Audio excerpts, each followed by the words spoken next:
Hey everyone, welcome to another recap chat. We're still on with 90 Day Fiance the other way, the new season. We're about 4 shows in. 90 Day Fiance is a reality show that follows couples. One person's from the US, the other from another country. We follow their ups and downs that any relationship can have, plus cultural barriers, language boundaries, and so much more. As they prepare to marry, they got to get that 90-day visa to make it all work and to be able to go into the country. It is 90 Day Fiance this time. We're talking the other way. So let's start out with Luke and Madeline. Surprise! Luke is gonna surprise Madeline and come to her country a little bit early before the wedding. And he lets us know last time he surprised someone, which was his ex-girlfriend. He saw her, he was like surprised, and she was like cuddled up to her ex, next to her ex. So that surprise didn't work too well, and he's hoping that this surprise does not become a bust like that one. Surprise Maddie. Well, Maddie is showing her salon, and she's been there for a year and a half. She let us know she made over, I think, $4,000. I'm not sure what that time frame is. So she's letting us know, hey, she's not just slacking. She's not just laying up on Luke and waiting on him. The business that he helped her start, that he basically funded, she's actually running the business and she loves doing it. So I see that as a good thing. I see that as progress for her. Her mom's there. She's doing her mom's nails. But she lets us know the relationship with mom's a bit weird because when growing up, she wasn't really around. It sounds like she was working some jobs, and maybe that was the reason why she's not around. But she says at this point in her life, as I think she just turned 20, is she's having a great time with her mom. They're really connecting, so that's a good thing. Not sure what the past situation was about, but she says she's letting that go and she's just gonna have fun. And her mom is bragging on her, saying at 20 she's accomplished so much. I think she has some certifications when it comes to cosmetology because of the salon and everything. So she's saying, she's very proud of her daughter, and now she's going to get married. So she's very proud and happy for her. So her issues and hang-ups with Luke, one of them is she planned the wedding all by herself. But when she asked him about the money situation and sending the money so they can pay for this wedding, it's always an issue for him. He's always upset. So that's why she ended up just blocking him. And he's trying to fix the situation with his little surprise. Here he comes, surprise. But he says, things are a little uneasy and unsteady for him. His money looks funny, and he's hoping that doesn't make his Maddie run away and make their relationship and situation look funny. So, again, surprise, but, he's like, are you happy to see me? And she's sitting there kind of pouty, like, no, not really. What are you doing here? But hey, y'all, she just playing. She love her little Lukey bear. She jumps on him like a little monkey with her legs all over him and her arms, and it's kind of weird, but that's how much she loves this man. Everybody in the salon applauds, and mom is happy for the wedding. She gives Luke a kiss on the cheek and welcomes him. Mom look young. I mean, she must have had her quite young. Maybe she was a teen mom, I don't know, but she looks quite young. Anyway, so now, here comes the hard part. They have to talk about the wedding. And the wedding planner is meeting up with them. And his dispute with the finances is that, they settled on one price and then it keeps going up, and he's not sure what's supposed to be happening. So they're having a nice day, a nice night. He's like, I wasn't really wanting to meet the wedding planner on my first night back. Probably because you owe some money, Luke. the wedding planner, she comes to their place, and she lets them know that basically everything is late. And how much more money does he need? He needs another 4K. And he's like, no, I need to see these receipts. Something's going on. Madeline, you haven't been, giving her the money right. Something's not adding up. And, Madeline's like, no, I've been keeping up with everything. And she kind of has a temper tantrum here, just letting him know that, hey, you're the one leaving me for a lurch. You're lying. Maybe he wants to save face in front of the wedding planner. I don't know who's right or wrong here. He's making her look like she's wrong. She's making him look like he's wrong. I think Luke may be in the red on this. I don't know if she's in the red in any way, but I guess we'll find out further. But right now, he's just trying to save the situation so he can marry her. And she said, if you don't have the money, just don't marry me then. She kind of reads him, and she reads him well. And I know he was embarrassed in front of that wedding planner, and she's just shaking her head. I'm sorry, and then she lets us know this is shameful. I'm not used to this type of thing. So maybe Luke not ready for that paper. I mean, he doesn't have the paper. So should he get the paper? Because he don't have the paper. Now, mind you, Madeline does want a lot. But honestly, you have to level up with the situation or step back. When it comes to her, she does seem like she'll be the one that's like, more and more and more.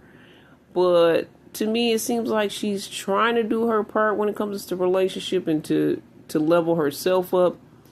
But I still feel like she's spoiled, and there's still some things unsaid and unknown here. And I honestly don't think Luke is really financially ready for her. I mean, he needs to find someone that's more financially compatible with him and that'll actually listen to what he says and stay within the budget.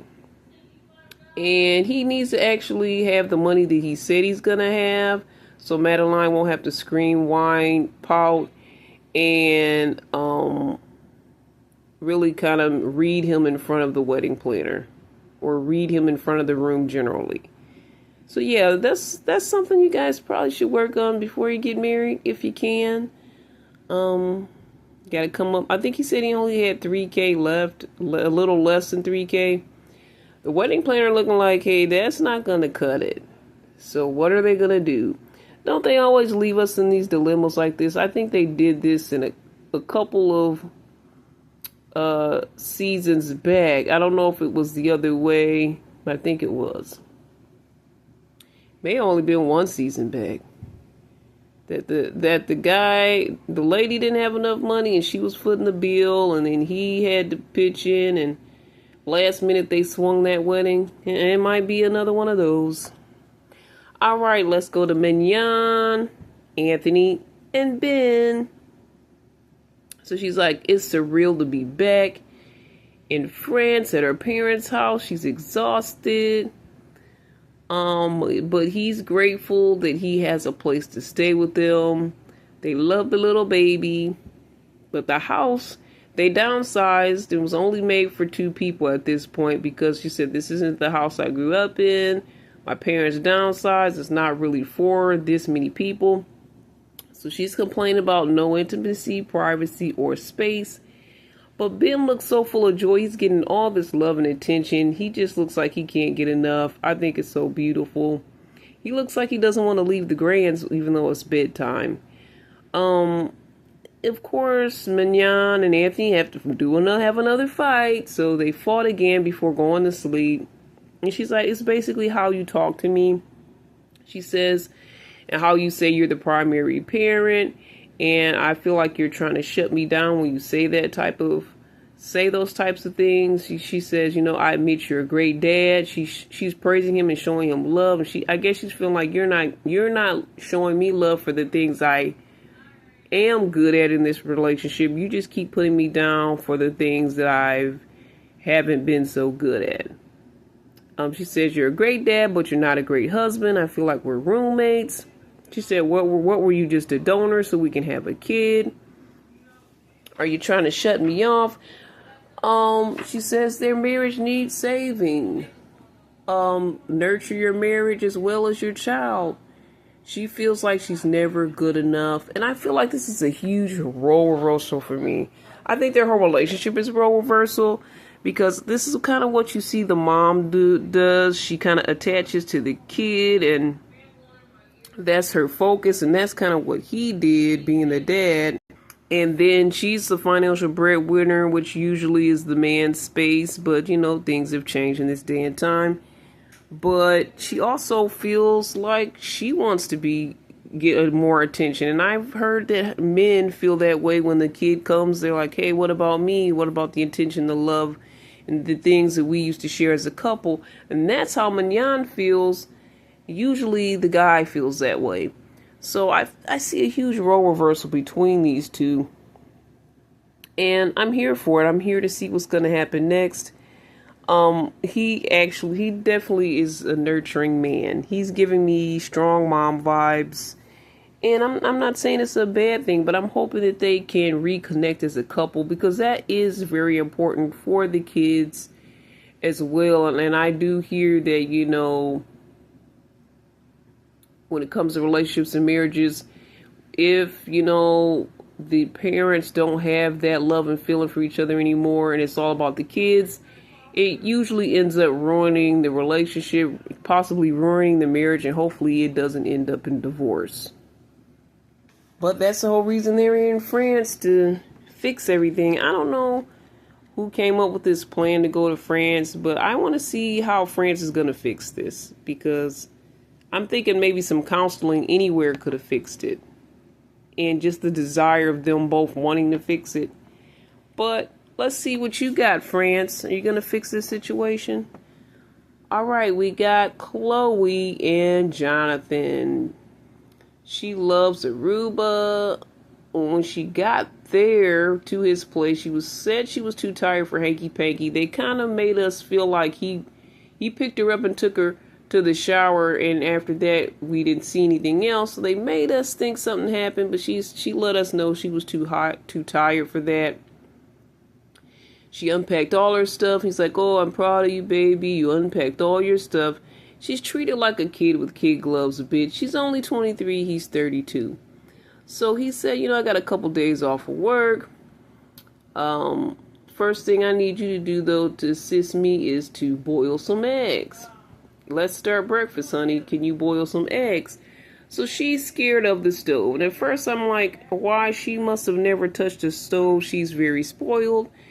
I still say that, but she says she's not used to the gas stove. She's used to an electric stove. She thinks the gas stove is going to explode like she's in some type of an action film. And I think it can happen, but it's not likely unless you have some faulty issues with your house or where you're living. For the most part, this isn't something that happens. So all of my Gen Z people, and I don't know the other ones, but I think millennials, I'm the millennials, Gen X generation, and for the Gen Zs and younger guys, don't be afraid of gas stoves. Electric stoves, at least you know how to cook. She says she knows how to use a stove, even if it's electric, but yeah, don't be afraid of the gas.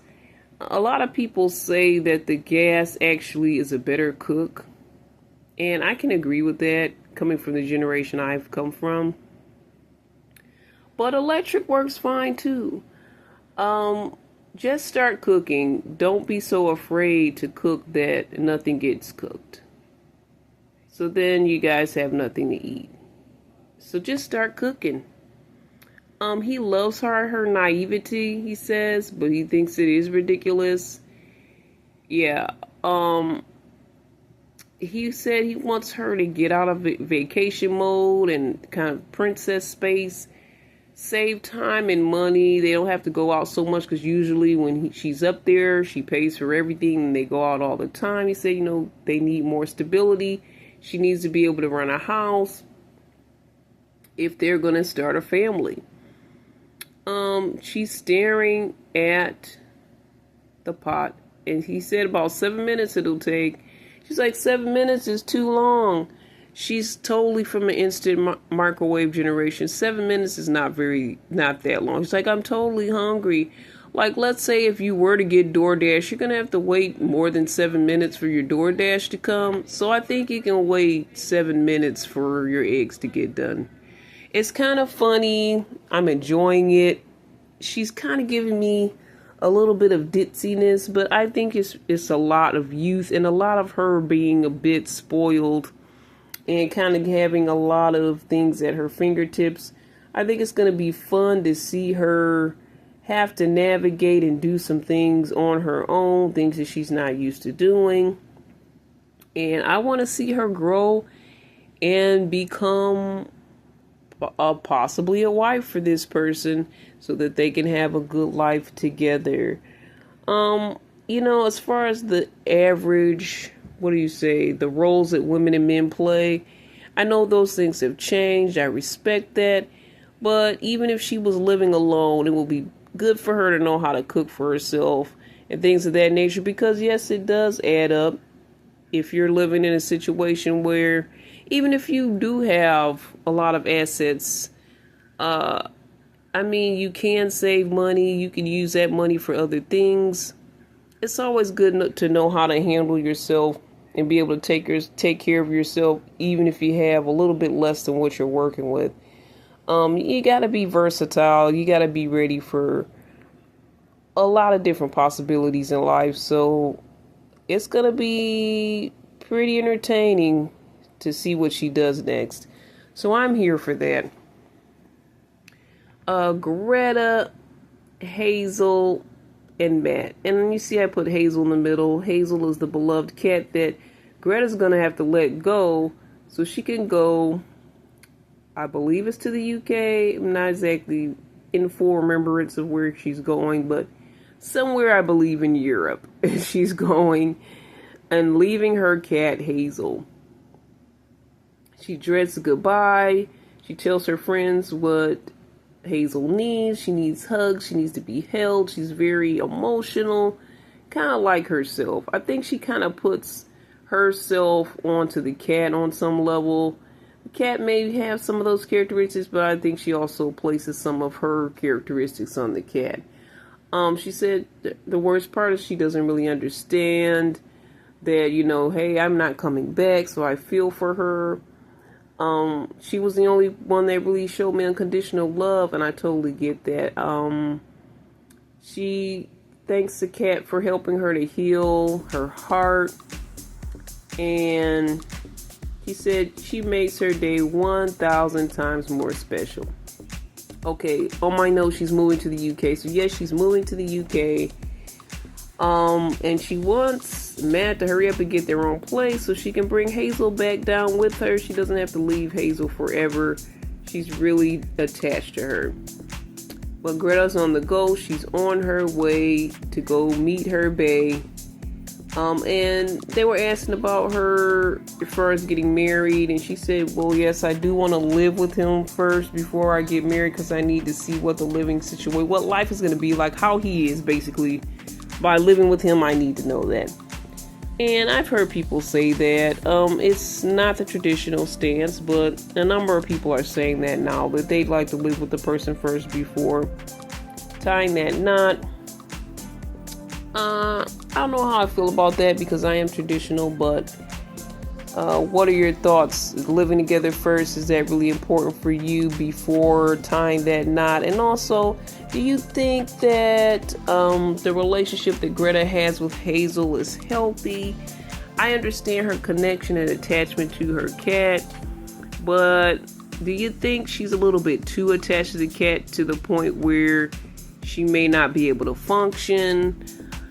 If it is that bad, then I think it's a little bit too much, but we'll see as she goes to the UK how well she does without Hazel. I know at first when she gets there, she's probably going to have some detachment issues, but she should be able to kind of recover from that and move on in her relationship. If she can't, then we see she may have a problem with being a little bit too attached to Hazel. What do you guys think? Because I know it's a lot of pet lovers out there. Do you think the attachment is too tight? How close is too close? How far is too far when it comes to your connection with your pets? Love to hear your thoughts in the comments. And any other thoughts you have on this episode, let me know. Again, we're going to talk more faith, love, and trends. And right here on CBiz Media. Would love your thoughts on the comments as well. You can email me at cbiztv@yahoo.com. Check us out on our other platforms at cbiztvmedia.com. And I'll be talking to you guys again later. All the best. God bless. This is Irene.